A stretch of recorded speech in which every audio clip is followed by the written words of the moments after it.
샬롬 할렐루야. 1차 영혼육 두 번째입니다. 성경에서 말씀하시는 결혼관과 생명체가 모체에서 잉태되어 성장하는 과정에 대해서 살펴보겠습니다. 어떤 분들은 우리는 하나님의 뜻 가운데 만나 결혼합니다 말하고 결혼식 주례사 중에도 하나님께서 짝지어 주신 부부라고 선언하는 경우가 있지요. 과연 모든 결혼이 하나님의 뜻 가운데 이루어지는 것일까요? 그렇지는 않습니다. 본인들이 만나 배우자로 택한 것이지 하나님 편에서 임의로 정해 주신 것이 아닙니다. 물론 믿음으로 배우자를 구하고 하나님께 맡기면 하나님께서 합당한 상대를 예비하여 두 사람의 마음을 주관해 주시는 경우도 있지만 대부분은 자기가 좋아서 만나고 싫으면 헤어지는 것입니다.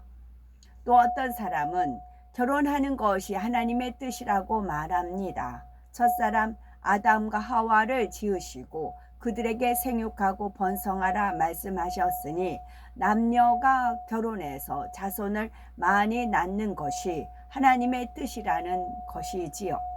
그러나 아담과 하와가 지음받을 당시는 지금과는 상황이 전혀 달라서 이 땅에 자손을 많이 퍼뜨려야 하는 때였습니다.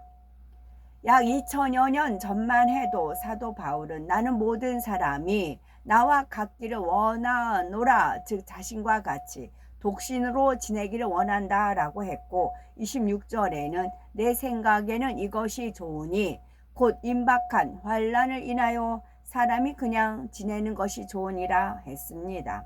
물론 이 말씀이 결혼이 하나님의 뜻이 아니라는 의미는 아닙니다.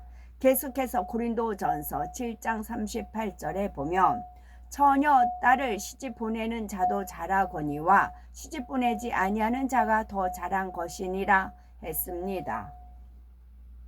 즉 결혼을 한다고 해서 그것이 잘못은 아니지만 결혼을 하지 않는 것이 더 좋다는 말씀이지요.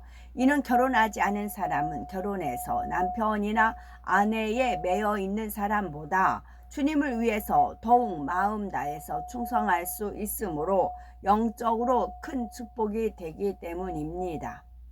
이러한 말씀들만 보아도 하나님께서 모든 사람의 결혼을 주관하여 각자의 배우자를 정해 놓으셨다는 생각이 잘못된 것임을 깨달을 수 있다는 것이지요. 그렇지만 하나님은 믿는 우리가 결혼하기 원한다면 반드시 하나님께서 인도해 주시기를 구해야 하지요. 결혼해서 함께 하나님 앞에 더 충성하고 서로 영적인 사랑을 나눌 수 있는 좋은 배필을 만나도록 믿음으로 구해야 하는 것입니다.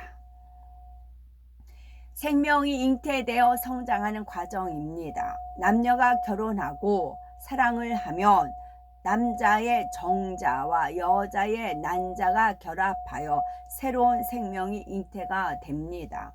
마치 밭에 씨가 떨어져 열매 맺는 것처럼 남자의 생명의 씨가 여자의 밭에 떨어져 생명이 잉태되는 것이지요. 그리고 태아는 어머니의 뱃속에서 10개월간 머물면서 성장합니다. 생명이 잉태되어 성장하는 과정을 보면 하나님께서 섭리하신 창조의 신비가 얼마나 정교하고 신묘막측한지 느낄 수 있지요. 먼저 수정되는 모습을 살펴보겠습니다. 수정은 남자의 정자와 여자의 난자가 만나서 결합하는 것인데 정자는 머리 부분과 꼬리 부분으로 나누어집니다. 머리 부분에는 어떤 아이가 잉태될 것인지에 대한 중요 정보인 유전 물질을 담고 있으며 꼬리 부분은 난자와 만나기까지 이동할 수 있는 힘을 갖고 있습니다. 또 머리 부분에는 난자를 만났을 때 결합할 수 있도록 난자의 벽을 뚫는 효소도 갖고 있지요. 정자가 되려 3억 개 정도가 한 번에 자궁에 들어오는데 그중 한 개의 정자가 난자와 만나면 난자 벽에서는 고압의 전기가 발산되어 다른 정자들이 쇼크를 받게 됩니다. 먼저 난자에 도착하여 결합한 정자 외에는 다른 정자들이 접근하지 못하게 되는 것이지요.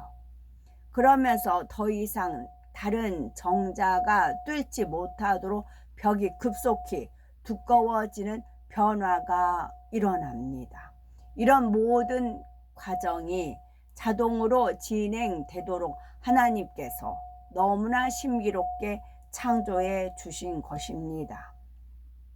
이렇게 결합된 수정란은 하루 만에 2개로 나누어지고 이틀 후에는 8개로, 다음에는 16개 이렇게 분할되어 8일 후에는 자궁벽에 안착한 수정란은 2주가 지나면 새로운 변화를 시작합니다. 그 후 3주 후에는 심장이 뛰기 시작하고 다시 일주일 뒤에는 뇌와 척추, 신경 조직이 생기며 수정된 지 12주가 되면 키는 5cm, 몸무게는 39g, 팔 길이는 1cm 정도로 지문도 생기고 모든 기관이 형성되기 시작합니다. 최초 수정에서 2달간 어머니의 뱃속에서 태아는 몸무게가 무려 200만 배나 증가된다고 합니다. 착각하는 순간에 자기 몸의 크기와 무게가 약 20배씩 성장하는 것이지요.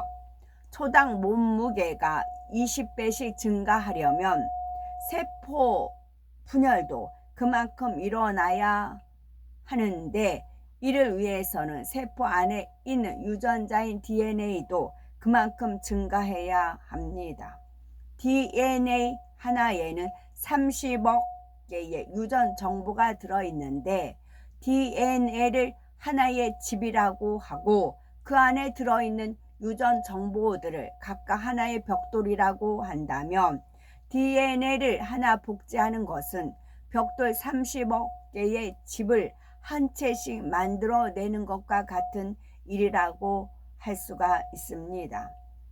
그것도 벽돌의 배열 순서가 처음에 집과 단 하나라도 틀려서는 안 됩니다. 1초도 안 되어서 30억 개의 벽돌이 하나도 빠짐없이 연결되고 각각 모양대로 제 위치에 들어가 완전히 똑같은 집이 지어진다면 어떻게 우연이라고 할 수가 있겠습니까? 오직 전능하신 하나님의 능력으로만 가능한 일입니다. 이렇게 만들어지는 태아는 본인이 이렇게 만들어진 걸 알 수 있을까요? 모르죠. 또 바깥 세상이 어떠한지 알 수가 있을까요? 모릅니다.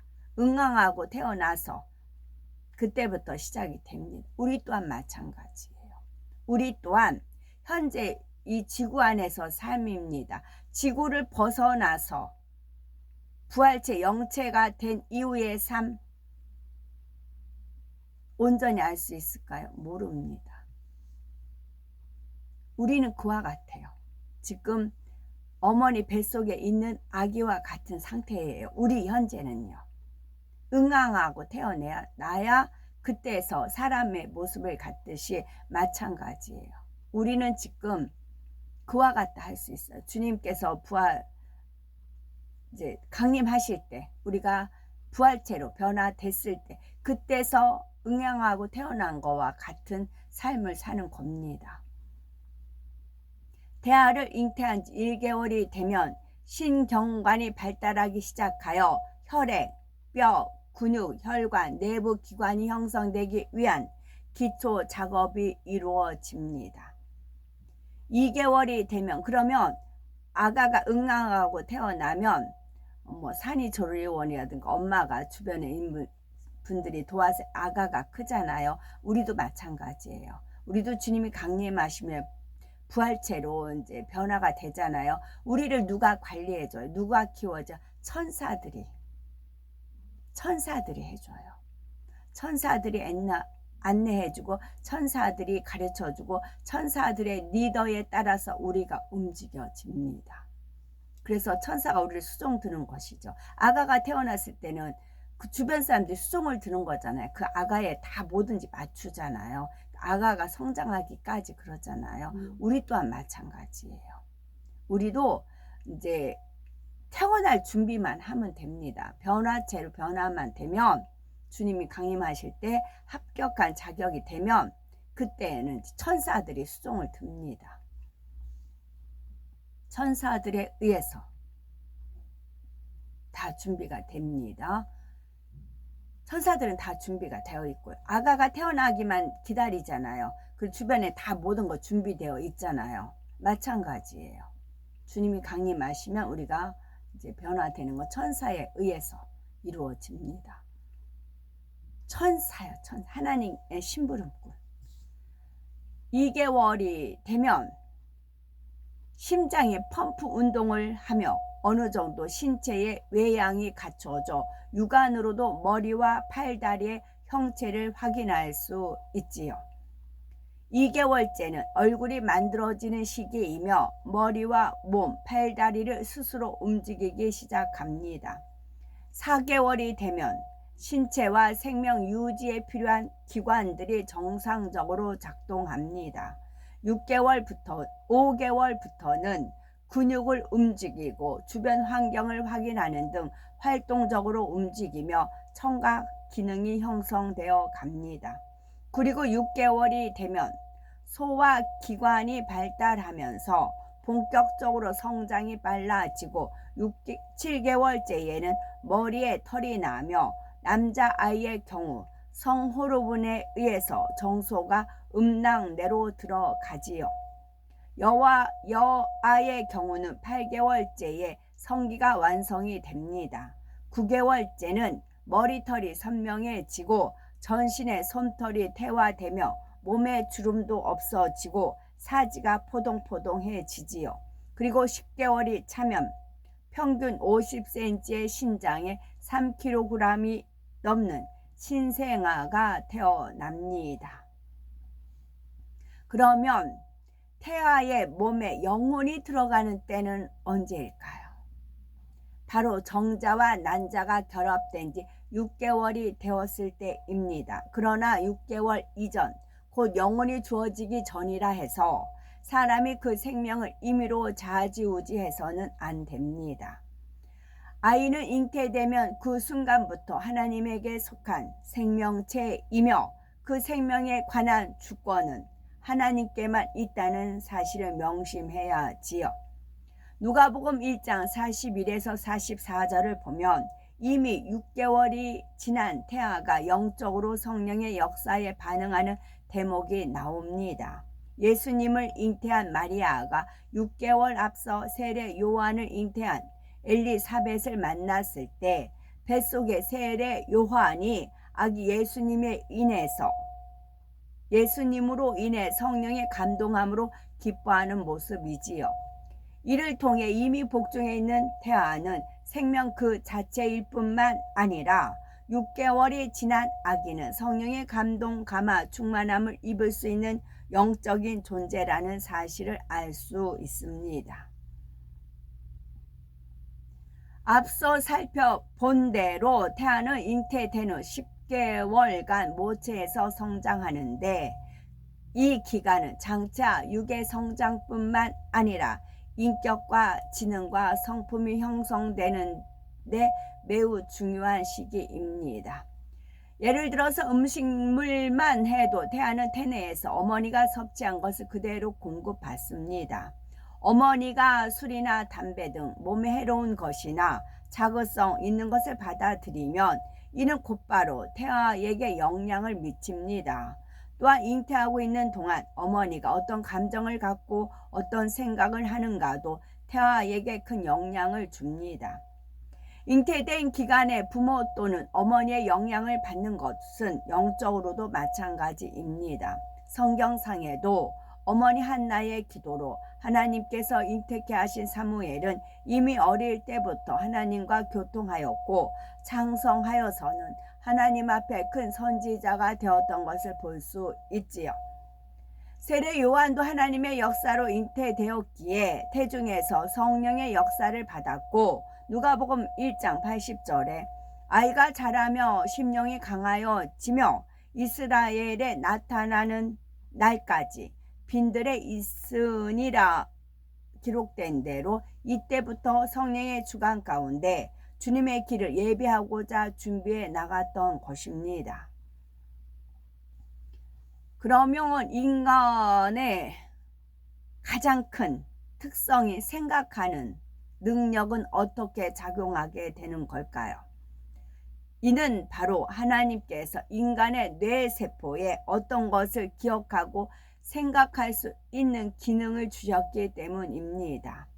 컴퓨터는 자료를 담을 수 있는 본체가 있고 이 본체에 자료를 넣어 입력되는 정보를 저장했다가 필요시 정보를 찾아내 일을 처리하는 것처럼 사람의 뇌에는 다른 동물과 달리 뛰어난 기억 장치가 있습니다. 이러한 뇌는 태아가 모체에 있는 동안 이미 형성되지만 아직 보고 듣지 못하므로 지식을 쌓거나 쌓은 지식을 가지고 활용할 수 없습니다. 태어난 후부터 보고 듣고 느끼는 오감을 통해 느낌으로 들어오는 것들을 뇌 속에 하나하나 입력해 나가지요. 이렇게 입력해 나가는 과정에서 사람의 지식과 성품, 성격 등이 만들어지고 각자 나름대로의 가치 기준이 형성됩니다. 이처럼 태어나서 자라온 환경 속에서 보고 듣고 입력해 온 모든 것들이 바로 우리의 지식이 되고 생각을 만들어냅니다. 사람마다 환경과 교육이 다르고 보고 듣고 입력해 온 내용이 다르기 때문에 생각과 가치 기준이 다 다르지요. 그러니 내가 옳다고 생각하는 것이 다 옳지는 않다는 사실을 기억해야 합니다. 세상의 절대적인 진리는 하나님의 말씀뿐이지요.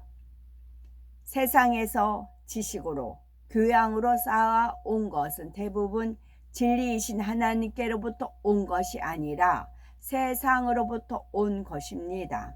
따라서 자신이 옳다고 여기는 기준에 맞춰 다른 사람을 판단해서는 안 되며 하나님의 말씀을 판단해서는 더더욱 안 되지요. 우리는 말씀을 통해 한 생명이 얼마나 신비로우며 고귀한지 느끼셨을 것입니다.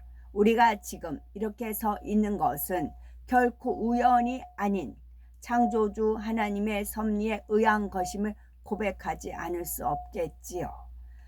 창조주 하나님을 범사에 인정함으로 하나님의 기뻐하시는 뜻을 쫓아 행해 나가시는 우리가 됐으면 좋겠죠. 아멘.